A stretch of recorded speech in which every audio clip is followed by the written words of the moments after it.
queridos hermanos, amigos, en esta mañana, en este día, ya 27 de junio del año 2021. Dando gracias a Dios por este tiempo, por este encuentro, teniendo la esperanza de que ya falta menos. Y es por lo que estamos orando. Estamos orando por eso, estamos orando también por aquellos enfermos y por aquellos amigos que están pasando por este tiempo, y estamos orando por el reencuentro. Y para eso pedimos a nuestro Dios, le invocamos, y lo hacemos a través de algunos fragmentos del Salmo 123, que dice: a ti levanto mis ojos, a ti que habitas en el cielo. Como están los ojos de los esclavos fijos en las manos de sus señores, como están los ojos de la esclava fijos en las manos de su señora, así están nuestros ojos en el Señor, Dios nuestro, esperando su misericordia. Misericordia, Señor, misericordia, que estamos saciados de desprecios. Nuestra alma está saciada del sarcasmo de los satisfechos, del desprecio de los orgullosos. Y suplicando, pidiendo misericordia al Señor, pedimos su presencia en nuestra vida y en este tiempo que vamos a pasar juntos. ¿Oramos? Nuestro Dios Todopoderoso, recurrimos a ti, te invocamos en este día, sabiendo de nuestros defectos, pero también sabiendo de tu oído atento. Y queremos dar gracias porque Él siempre está atento a nuestras súplicas, a nuestros pedidos, pero también queremos venir a ti no solo con nuestras cuitas, nuestros pedidos, nuestros problemas. Queremos venir a ti para darte las gracias por la vida, por el tiempo que nos das, por la familia, por la comunidad, por la fe, por tu palabra, por tu espíritu y porque tú nos sustentas.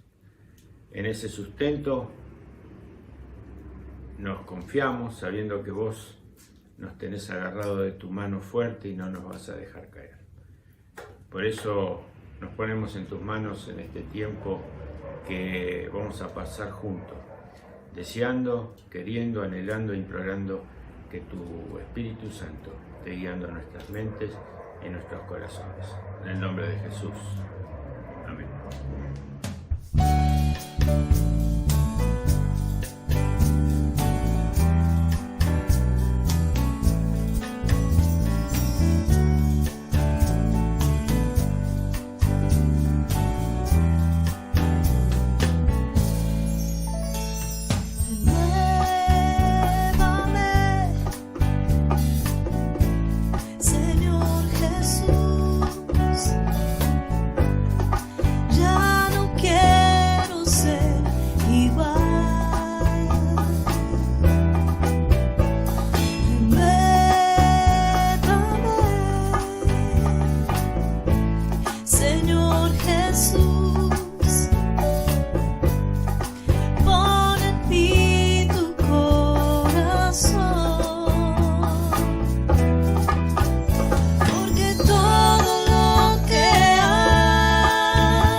Necesita ser cambiado, Señor, porque todo lo que hay dentro de mi corazón necesita más de ti.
necesita ser cambiado, Señor,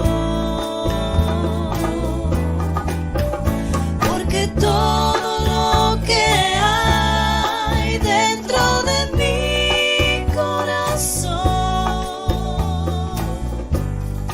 necesita más de ti.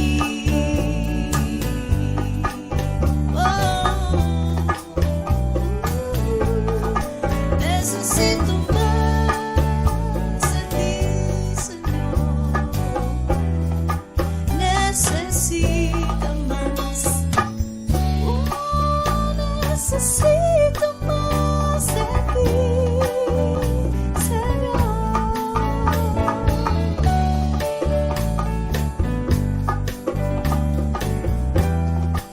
Necesita más de ti. El día de hoy nos presentan un panorama de rechazo a la palabra y a los profetas. El profeta Ezequiel es enviado por Dios a un pueblo rebelde y testarudo que rechaza la palabra. También Jesús tropieza con la misma experiencia y se sorprende de la falta de fe de sus paisanos. Pero el mensajero de la palabra nunca se viene abajo, afirma Pablo en la lectura de 2 de Corintios. El mandato de Dios al profeta es claro. Ezequiel recibe su misión con alegría, a pesar de que tiene que enfrentarse a un pueblo de duro corazón y de oídos sordos. Dios insiste y quiere que su pueblo, a gusto o a disgusto, escuche el mensaje y sepa que hay un profeta en medio del pueblo. Éxodo 2, del 2 al 5. La mujer quedó embarazada y tuvo un hijo, y al verlo tan hermoso, lo escondió durante 3 meses. Cuando ya no pudo seguir ocultándolo, preparó una cesta de papiro, lo embadurnó con brea y asfalto, y poniendo en ella al niño, fue a dejar la cesta entre los juncos que había a la orilla del Nilo. Pero la hermana del niño se quedó a cierta distancia para ver qué pasaría con él. En eso, la hija del faraón bajó a bañarse en el Nilo. Sus doncellas, mientras tanto, se paseaban por la orilla del río. De pronto, la hija del faraón vio la cesta entre los juncos y ordenó a uno de sus esclavas que fuera por ella. Pablo nos invita a conocer su vida interior con una sorprendente confesión. Hay un aguijón en su vida que le tortura. Pablo no busca la compasión, sino hacernos entender que ninguna aflicción es una barrera que nos impida vivir nuestra vocación cristiana. Nosotros también estamos llamados a ser mensajeros con nuestras debilidades del Evangelio de Jesús. 2 de Corintios, del 12, del 7 al 10. Para evitar que me volviera presumido por estas sublimes revelaciones, una espina me fue clavada en el cuerpo, es decir, un mensajero de Satanás para que me atormentara. 3 veces le rogué al Señor que me la quitara, pero él me dijo: te basta con mi gracia, pues mi poder se perfecciona en la debilidad.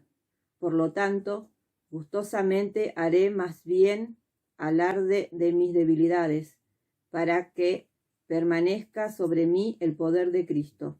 Por eso me regocijo en debilidades, insultos, privaciones, persecuciones y dificultades que sufro por Cristo, porque cuando soy débil, entonces soy fuerte. Jesús tuvo que enfrentarse con la incredulidad de los de su pueblo. Jesús era demasiado sencillo, demasiado ordinario para manifestar algo de Dios, algo de la salvación de Dios. ¿Cómo es Jesús para nosotros? ¿Es más que el hijo del carpintero? ¿Es más que un buen predicador? Marcos 6, del 1 al 6. Salió Jesús de allí y fue a su tierra, en compañía de sus discípulos. Cuando llegó el sábado, comenzó a enseñar en la sinagoga. ¿De dónde sacó tales cosas?, decían maravillados muchos de los que le oían. ¿Qué sabiduría es esta que se le ha dado? ¿Cómo se explican estos milagros que vienen de sus manos? ¿No es acaso el carpintero, el hijo de María y hermano de Jacob, de José, de Judas y de Simón? ¿No están sus hermanas aquí con nosotros? Y se escandalizaban a causa de él. Por tanto Jesús les dijo: en todas partes se honra a un profeta, menos en su tierra, entre sus familiares y en su propia casa. En efecto, no pudo hacer allí ningún milagro, excepto sanar a unos pocos enfermos al imponerles sus manos. Y él se quedó asombrado por la incredulidad de ellos. Jesús recorría los alrededores enseñando de pueblo en pueblo. Amén. Vamos ahora a tener la lectura en Marcos 6, del 1 al 6, en que se va a basar la predicación. Jesús tuvo que enfrentarse con la incredulidad de su pueblo. Jesús era demasiado sencillo, demasiado ordinario para manifestar algo de Dios, algo de la salvación de Dios. ¿Cómo es Jesús para nosotros? ¿Es más que el hijo del carpintero? ¿Es más que un buen predicador? La palabra dice: salió Jesús de allí y vino a su tierra y le seguían sus discípulos. Y llegando el día de reposo, comenzó a enseñar en la sinagoga. Y muchos oyéndole se admiraban y decían: ¿de dónde tiene estas cosas? ¿Y qué sabiduría es esta que le es dada? ¿Y estos milagros que por sus manos son hechos? ¿No es este el hijo del carpintero, el hijo de María, hermano de Jacobo, de José, de Judas y Simón? ¿No están también aquí con nosotras sus hermanas? Y se escandalizaban de él. Mas Jesús le decía: no hay profeta sin honra sino en su propia tierra y entre sus parientes y en su casa. Y no pudo hacer allí ningún milagro, salvo que sanó a unos pocos enfermos poniéndole sobre ellos las manos. Y estaba asombrado de la incredulidad de ellos, y recorría las aldeas de alrededor enseñando. Remitiéndonos un poco a la historia, nos encontramos con un tal Cayo Cornelio Tácito. Cayo Cornelio Tácito fue un gran historiador romano y que vivió entre más o menos los años 55 y 125 de nuestra era, aproximadamente. Y tuvo varios escritos famosos para aquella época. Uno de ellos se llamaba Anales y tenía varios tomos o varios libros. En el libro 15 de ese libro relata el incendio de Roma. Todos sabemos que una vez Roma se incendió por allá por el año 64 y que destruyó los barrios lindantes al Palatino. El Palatino estaba, para ubicarse, más o menos los que han estudiado historia, estaba el Coliseo Romano y ahí nomás, cerquita, estaba el Palatino, que era un lugar donde iban los reyes, los emperadores, toda la clase alta, a ver lo que no se veía en el circo romano. Muchas veces eran carreras, eran peleas, y era un lugar muy amplio donde vivía la gente bien también. Es visto presencialmente, es muy hermoso el lugar. Ahora, lo que estaba al lado era el pueblo pobre, las villas miserias. Era en el año 64 se incendió esta parte de Roma, que eran enormes villamiserias, y se extendió con el tiempo a los templos y a las zonas residenciales. Coincidió con un tiempo de mucho viento, 6 días, y se dice que había gente que iba y avivaba el fuego, tiraba antorchas prendidas, para que el fuego sea cada vez más arduo. Y Tácito escribe una de las primeras noticias que de fuentes no cristianas tenemos sobre nuestros primeros hermanos cristianos. Escuchen lo que escribía Cayo Cornelio Tácito.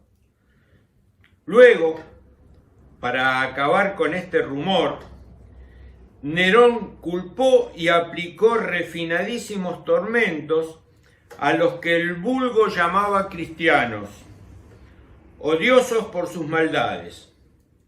Les venía este nombre de Cristo, a quien bajo el imperio de Tiberio, Poncio Pilato lo condenó a muerte. Reprimida por un tiempo esta detestable superstición, reaparecería de nuevo con más vigor. Y esto no solo en Judea, cuna de este mal, sino también a través de toda Roma, donde tiene fácil acogida y desarrollo todo mal,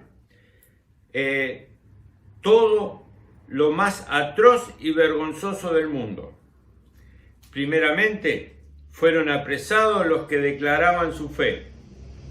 Después, por confesión de ellos mismos, una gran multitud fue convencida, más que de delito de incendio, de odio al género humano.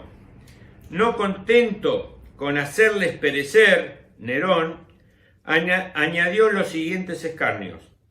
Los cubría con pieles de fiera para que los destrozasen los perros. A otros los clavaba en la cruz y untándolos de materia inflamable, cuando desaparecía la luz del día, los quemaba para dar luz por la noche. Nerón ofreció sus jardines para este espectáculo y daba juegos de circo donde iba él con traje de auriga, confundido con el populacho unas veces y otras él mismo conduciendo su carro. Y así, aunque culpables ellos y merecedores de nunca vistos tormentos, atrajeron la compasión, puesto que se les hacía desaparecer, no por utilidad pública, sino más bien por la crueldad de uno solo. Esto lo escribió Tácito, luego del incendio de Roma. Y hasta aquí Tácito. La tradición cristiana cuenta que fue durante ese cruel suceso cuando también murieron martirizados Pedro y Pablo. Pedro pidió ser crucificado cabeza abajo por respeto a Cristo, para no morir igual que su Señor. Y Pablo, como era ciudadano romano, directamente tuvo una muerte rápida, lo decapitaron. Pero lo que más nos interesa de estos hechos es que en algún lugar de Roma, donde no había incendio, más o menos escondido, había un tal Juan Marcos, que empezó a juntar sus recuerdos y papeles, y este Juan Marcos era sobrino de Bernabé, que había sido un misionero junto con Pablo, compañero de Pablo en algunos de sus viajes misioneros, y después con el tiempo siguió a Pedro siendo su secretario. Y este Juan Marcos, resguardado del fuego y de los seguidores del emperador, comienza a escribir su evangelio, que es el libro de Marcos, y es lo que recién nos leyó Dorothy. Y comienza a escribir su evangelio justamente para los cristianos de Roma, que era una comunidad que estaba diezmada, perseguida, atemorizada, desalentada,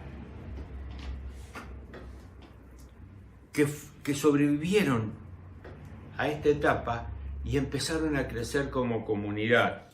Ahí mismo, en Roma, en la capital del imperio. Y seguramente impresionado por los sucesos y con el dolor que le estrujaría el corazón por la pérdida de amigos, de conocidos, especialmente de amigos queridos como Pedro y Pablo, y sabía el peligro a que se atenía, Marcos escribe. Y es de este contexto que nosotros debemos leer el pasaje de hoy. Y entonces agarramos el Evangelio de Marcos y el primer versículo, el primer capítulo, miren cómo empieza. Marcos, el Evangelio comienza así. Comienzo de la buena noticia de Jesucristo, Hijo de Dios. Sí, buenas noticias eran las que necesitaban los cristianos de aquella época. Y a eso se dedica Marcos. Su evangelio fue y es el más cercano a los hechos y el más real en los detalles. Es el que se adentra en las sangrientas persecuciones judías y romanas, en los abandonos de los cristianos por miedo, en las divisiones, cuando alguien se convertía, cómo la familia se dividía, había provocación en la familia, en la falta de confianza, desmoralización, que las desgracias inducía en las personas creyentes, en los fieles, conscientes también de ser una clase media sin poder ni protección ante el poder político de la época y los excesos que estaban sufriendo por un pueblo desbocado. Marcos muestra la dificultad y las acechanzas también a Jesús y a sus primeros discípulos. Las dudas, vacilaciones, abandonos producidos por estos discípulos y la traición de uno de ellos, los problemas familiares que tuvieron, su falta de poder real y económico. Y se preguntan, ¿no es este acaso el carpintero, el albañil, el artesano, el hijo de Doña María? Hay que leerlo en este contexto, en el contexto de la situación romana de la época.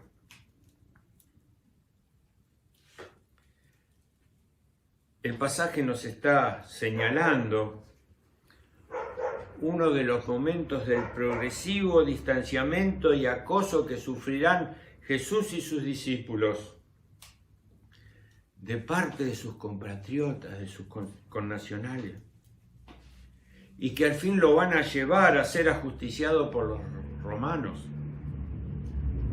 Fíjense, unos capítulos antes, ya sus parientes le buscaban a Jesús para hacerse cargo de él, y nos dice Marco en unos capítulos anteriores que lo fueron a buscar a Jesús porque estaba fuera de sí, es decir, está chiflado. La experiencia de la comunidad de Marcos nos dice que la familia de los cristianos que tratan de disuadirlo del disparate de semejante adhesión, los familiares de los cristianos romanos estaban tratando de disuadir a los que se iban convirtiendo y decirle, quédate, ¿cómo te vas a convertir en cristiano? ¿Cómo vas a ser un seguidor cristiano? ¿No te das cuenta el peligro que hay? Lo fuera de contexto que estás, de lo distinto, de lo normal, de lo anormal que es. Y a su vez el rechazo va progresando. Primero, la parentela de Jesús. Ahora sus conciudadanos, sus connacionales, sus vecinos, los de Nazaret. El que se había criado en ese pueblo, había aprendido el oficio de su padre. Hay que pensar lo que significaba en esa época el ser excluido de la familia, de su gente, que era la única protección que los individuos tenían en ese mundo en el que vivía totalmente hostil.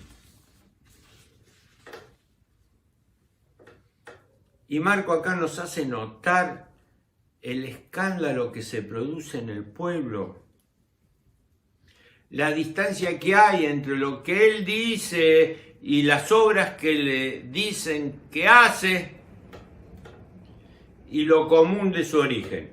Pero si yo lo conozco, si este andaba corriendo hace tiempo nomás por acá, trabajaba con el padre, mirá lo que hace y dice que es ahora. Esto pasaba en la comunidad romana. Hombres y mujeres ordinarios, es decir, comunes, nada de extraordinarios tenían, pero que por la luz de la fe, la iluminación de la fe, el convertirse a Cristo, adhieren una sabiduría de vida, una fortaleza que en muchos casos los lleva a ellos humanamente, que son poca cosa, los lleva a hacer actos de arrojo y de valor poco común. Y la otra es el dilema teológico en Jesús. Es la unión de lo divino y con lo humano,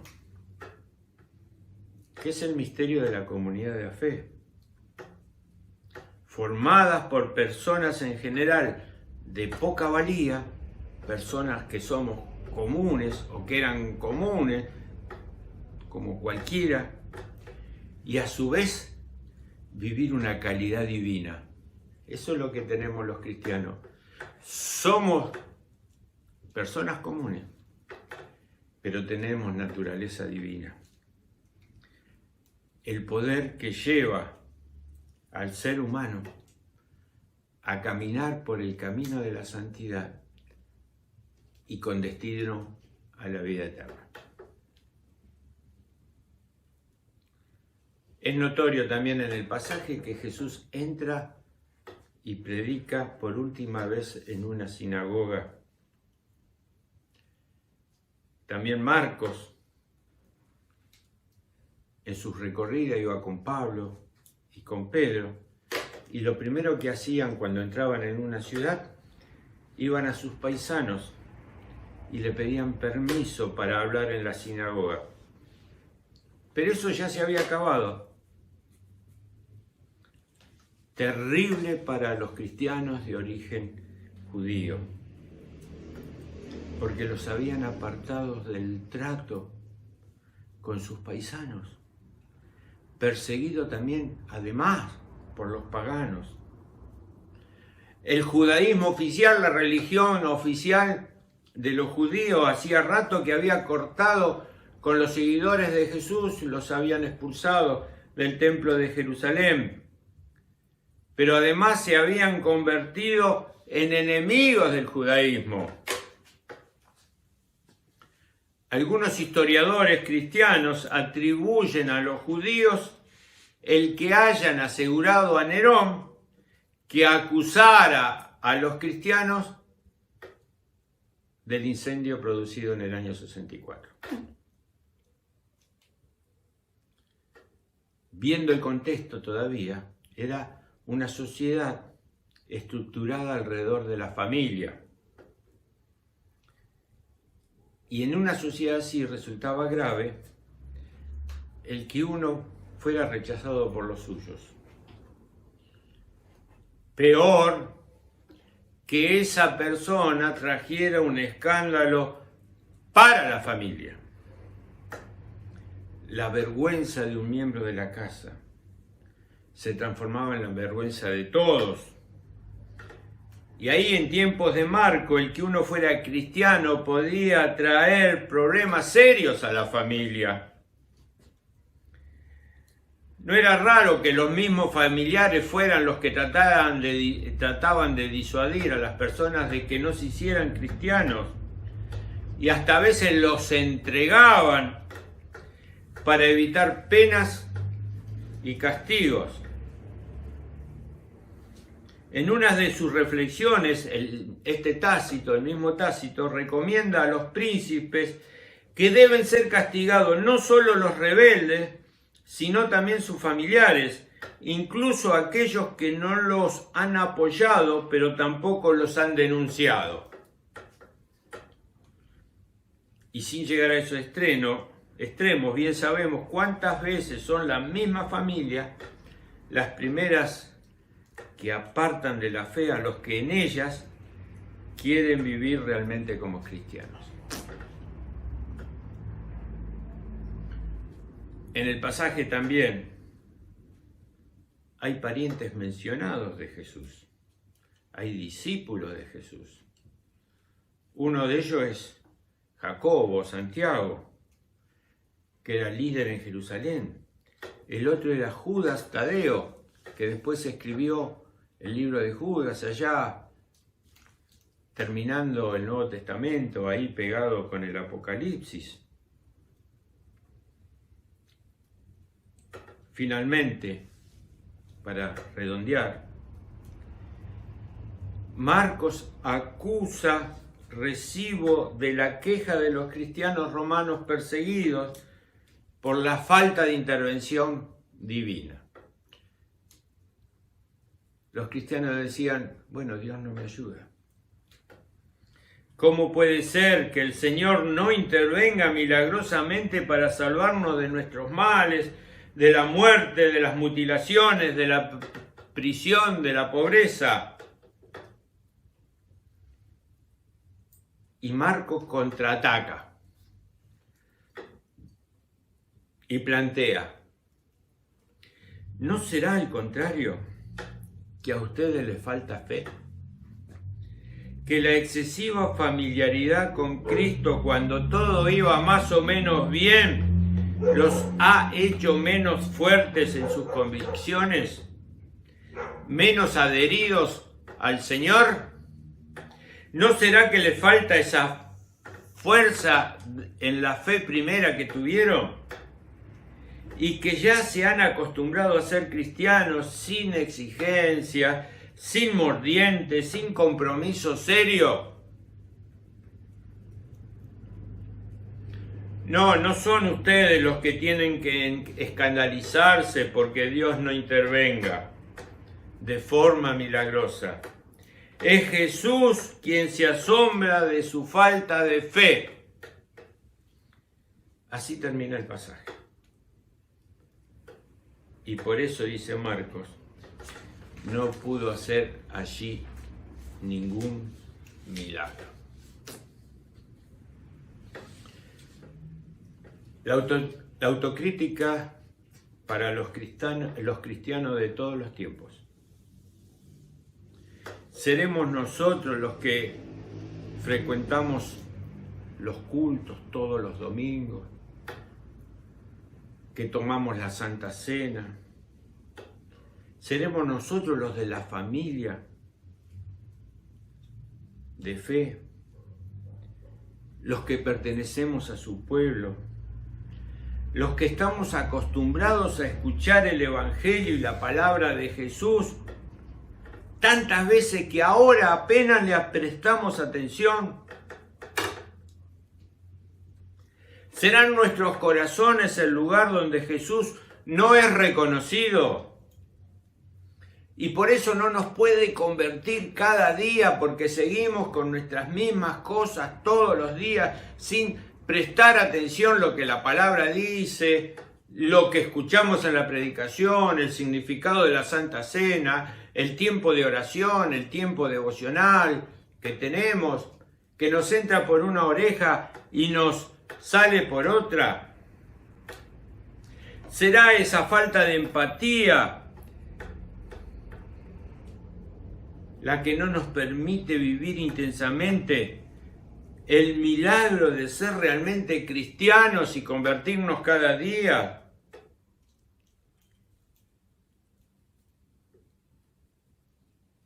De poder tener una vida fraternal con los hermanos de la fe. ¿Será esa dureza de corazón, esa falta de oír, esa familiaridad que no nos permite conocer el amor y la humildad y no nos permite caminar el camino de la santidad?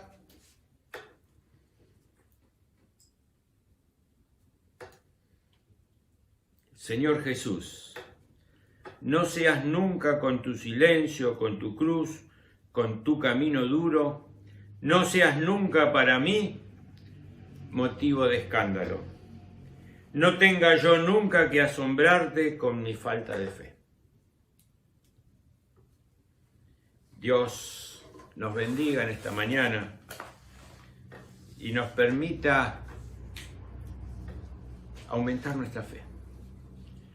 Hay momentos difíciles, nadie nos persigue, no hay ningún Nerón que nos culpe, no hay ningún incendio cerca. Pero hoy el enemigo ataca de otra manera. Nos ayornamos a una sociedad. Somos indiferentes al dolor humano. Somos indiferentes a nuestras creencias. Hablamos de solidaridad, pero somos insolidarios. Hablamos de que queremos ver milagros y no ejercemos nuestra fe. Dios quiera que en esta mañana el Espíritu Santo esté hablando a tu mente y tu corazón y que Jesús no se asombre más de nuestra falta de fe. Amén. Rescatamos unos versos que la escritora chilena dedicó a Jesús crucificado, una de las pocas mujeres en recibir el Premio Nobel de Literatura. La escritora chilena Gabriela Mistral dedicó parte de su vida a rimar con gran maestría. Lo hizo sobre muchos y diversos temas y no se olvidó de sus raíces cristianas. Desde pequeña se acercó a la Biblia, que se convirtió en un referente para su vida y su obra. En estas fechas de Semana Santa recordamos estos hermosos versos en los que expone la auténtica esencia de la imagen de Jesús. Un Cristo al que solo encontraremos en los más desamparados. ¿De qué quiere usted la imagen?, preguntó el ingeniero. Tenemos santos de pino, hay imágenes de yeso. Mire este Cristo yacente, madera de puro cedro. Depende de quién la encarga, una familia o un templo, o si el único objetivo es ponerla en un museo. Déjeme pues que le explique lo que de verdad deseo. Yo necesito una imagen de Jesús el Galileo, que refleje su fracaso intentando un mundo nuevo, que conmueva las conciencias y cambie los pensamientos. Y no la quiero encerrada en iglesias y conventos, ni en casa de una familia para presidir sus rezos. No es para llevarlas en andas cargada por costaleros. Yo quiero una imagen viva de un Jesús hombre sufriendo, que ilumine a quien la mire el corazón y el cerebro, que den ganas de bajarlo de su cruz y del tormento, y quien contemple esa imagen no quede mirando un muerto, ni que con ojos de artistas solo contemple un objeto, ante el que exclame admirando: ¡qué torturado más bello! Perdóneme si le digo, responde el ingeniero, que aquí no hallará seguro la imagen del Nazareno. Vaya a buscarla en las calles, entre la gente sin techo, en hospicios y hospitales, donde haya gente muriendo, en los centros de acogida en que abandonan a los viejos, en el pueblo marginado entre los niños hambrientos, en mujeres maltratadas, en personas sin empleo. Pero la imagen de Cristo No la busque en los museos, no la busque en estatuas, en los altares y templos, ni siga en las procesiones los pasos del Nazareno. No la busque de madera, de bronce, de piedra o yeso. Mejor busque entre los pobres su imagen de carne y hueso. Gabriela Mistral dedicó parte de su vida a mejorar la educación de los niños y a escribir hermosas poesías que le valieron el reconocimiento internacional. En 1945 fue galardonada con el Nobel de Literatura, un premio que agradeció a Cristo nada más saber lo que había recibido. Jesucristo, haz merecedora de tan alto lauro a esta humilde hija. Hermanos, antes de despedirnos queremos tener algunos motivos de oración específicos.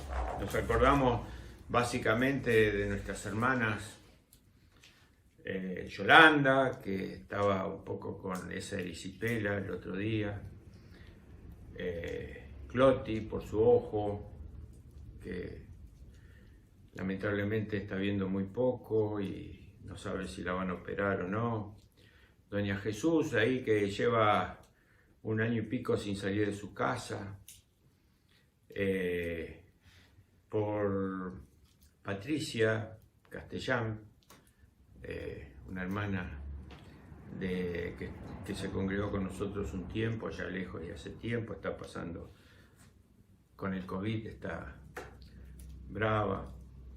Y ahí los motivos que sube Valeria, Silvia y otros que lo tenemos presente cada día. Sabiendo entonces que el Señor escucha, también es nuestra petición que tener nuestra vida devocional y vida de oración, pidiéndole a Dios que fortalezca nuestra fe y acreciente nuestra fe. Por eso nos despedimos, deseando que la gracia de nuestro Señor Jesucristo, el amor de Dios y la compañía constante del Espíritu Santo sea con todos y cada uno de nosotros. Amén.